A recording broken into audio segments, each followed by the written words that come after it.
नई तीर्थर ही जना जाए गाँव परिवेश।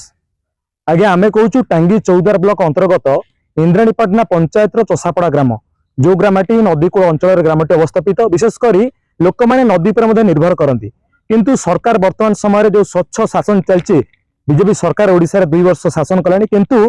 यदि कहवा पूर्व सरकार जो मैंने थिले ठिकादार कथा कहतु जंत्री कथा कहतु ऑफिसर कथा कहतु एमाने समस्त एबे भी सुधा निम्नमान काम कर नामफलक ना जहाँफल कि चोसापड़ा ग्रामवासी असंतोष सृष्टि होती आज ये नदी तुठ कूल ग्रामर किसी युवक एवं तथा वरिष्ठ लोक महिला माने एकत्रित होती तेरे तांकर कौन रही अभियोग एवं कहीं से एकत्रित होती आम से आलोचना करवा आम सहित अच्छा जड़े पंचायत पूर्वतन प्रतिनिधि जदि कहवा जड़े राजनीति परिचय देवे मो मनोरंजन स्वाई मुझे पाहाच विषय कहना चाहूँगी पाहाच ढल ना कि नाम फलक ना कि किसी फलक नगानी के कम हो लोक जाना आम ये बसु जाऊँ सब कहूँ के कम ये कौन कि जना पड़नी ये पाहाच आगुरी अच्छी पाहाच उपर खाली सिमेंट मरा हो सिमेंट मारे सरला ये कम हो बिल ये पाइखाना तुठर पाइखाना है नेक्स्ट साइड तुठे से पाइखाना घर घर तार बिल सरला से घर खाली थुआई घर हो सरीगला सरकार भी सरीज टेन्योर सरला पर सरला ठाकुरदान से कम हो सी भी अधा पड़ी ये सब अधा अधा कम कहीं हो सब कौन बिल कौन हो कम हो फलक फलक किसी ना जो अधिकारी मैंने कंट्राक्टर अच्छा कहीं मनमुखी भाव में नहीं सरकार पदक्षेप नौ से बारंबार तागिद कर भी यही सब ढंग चलती यही सब ढंग कम चलती निम्न कम चलती आपने विरोध कले ना नहीं करना नहीं विरोध करूँ एवं आज डाकिकी विरोध करुँ सब गाँ लोक मैंने एकत्रित होती गाँव महिला मैंने एकत्रित होती युवापीढ़ी सब एकेट होती जो विरोध कम करने कथा विरोध कर जो तुठ होती तुठ देखो सफा सफी किसी ना किभली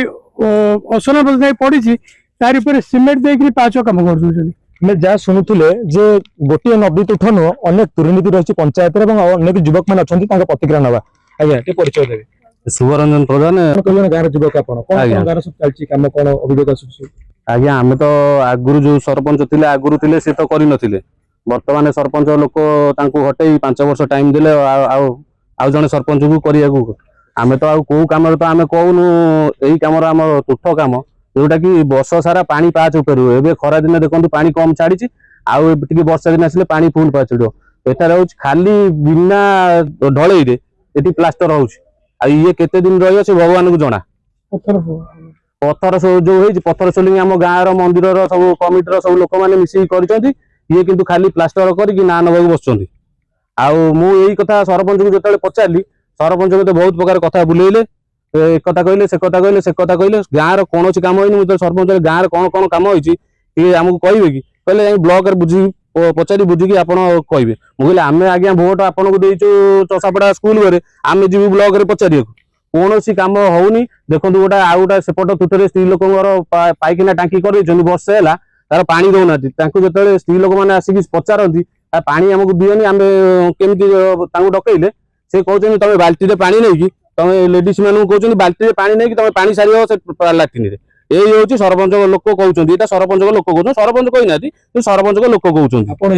सरकारी अधिकारी ब्लॉक प्रशासन आम निश्चित जीवु आम ब्लॉक घेराव करूँ समस्त आम माँ मैंने भौणी मैंने समस्त अच्छा आम युवक सब ग्राम सब युवक जाए ब्लॉक घेराव करूँ योजना ठिकादार जदि मनमुखी कम कर कौन करेंगे ठिकादार मनमुखी कम कौन करेंगे ठिकादार तो निजे फलक ये मरा होनी ठिकादार बोली आम किए जानू ठिकादार किंतु बसिक आसी कम करें जापर ठिकादार कि फलक ना ना केते टका आसी कम आमको जना ना दम आम किसी युवक मान प्रतिक्रिया किसी माँ मैंने अच्छा जो मैंने कि विशेषकर सका नदी को गाधोक प्रतिक्रिया नवा ना कौन सस्मिता बेरा कौन चलती आम शुणु जो निम्न कम होती कौन कौन किसी तो कम हो सरपंच भी किसी शुणु ना पानी भी ना लाट्रिन भी सुविधा ना सबुआडे जंगल हो गला कौन करूँ से सब अनुरोध कर सरपंच हाँ सरपंच कौन कहते सरपंच जानी आप ब्लॉक प्रशासन अधिकारी जाइनु जीवु थर ब्लॉक कौन कौन असुविधा होची मैं पंचायत रे सब असुविधा किछि माने असुविधा बोली माने नाही सबुडा ही असुविधा आम तो लाट्रिन काम कर अधा ही पड़ी कहलु बोली का है जंगल हो गलानी लाट्रिन जंगल है अधा ढले पड़ी ढले ही काम हम ସେଟା ବୋର୍ଡ ମରା ହେଇନି, କାମ ଚାଲିଛି ଖାଲି ପଲସ୍ତରା ମରା ହେଇଯାଇଛି। ଏମିତି ଚାଲିଛି ଆମ ପଞ୍ଚାୟତରେ ଆଉ କୌଣସି କାମ ହଉନି। ଠାକୁର ଦାଣ୍ଡରେ ଅଧା କାମ ପଡିଛି, କୌଣସି କାମ ଆମ ଗାଁରେ ହଉନାହିଁ। ନିଶ୍ଚିତ ଭାବରେ ଆମେ ପଞ୍ଚାୟତର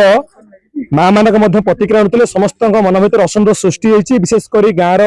ଯୁବକଠୁ ଆରମ୍ଭ କରି ମା ମାନଙ୍କ ଭିତରେ। ଯେହେତୁ ନଈ ହେଉଛି ଆଜ୍ଞା ତାଙ୍କ ଜୀବନଧାରା, କାହିଁକି ନା ନଈଠୁ ସକାଳର ଗାଧଠୁ ଆରମ୍ଭ କରି ବିଭିନ୍ନ ପ୍ରକାର କାର୍ଯ୍ୟକ୍ରମ ହୁଏ ଏବଂ ବିଶେଷ କରି ଏ ଯୋଉ ରହିଛି ଚନ୍ଦନେଶ୍ୱରଙ୍କ ପୀଠକୁ ଯୋଉ ଯାତ୍ରୀମାନେ ମଧ୍ୟ ଆସନ୍ତି ସେ ନଈରେ ବ୍ୟବହାର କାର୍ଯ୍ୟକ୍ରମ କରନ୍ତି। ନିଶ୍ଚିତ ଭାବରେ ଆମେ ଆଶା କରିବା ଯେ ଘଟଣାକୁ ନେଇ ବ୍ଲକ ପ୍ରଶାସନ କଥା କୁହନ୍ତୁ, ସମସ୍ତେ ଉପଯୁକ୍ତ ତଦନ୍ତ କରନ୍ତୁ ଏବଂ ଠିକାଦାର ଯୋଉ ଭାବରେ ମନମୁଖୀ ଭାବରେ କାମ କରୁଛନ୍ତି, ଉନ୍ନୟନ କାମ ସହିତ ଫଳକ ନାହିଁ, ତଦନ୍ତ କରନ୍ତୁ ଏବଂ ଉପଯୁକ୍ତ ତାଙ୍କୁ ଦଣ୍ଡବିଧାନ କରାଯାଉ। କଟକ ଜିଲ୍ଲା ଟାଙ୍ଗୀ ଚୌଦ୍ୱାରରୁ ପ୍ରଭାତ କୁମାରଙ୍କ ରିପୋର୍ଟ, ଓଡ଼ିଶା ଭାସ୍କର।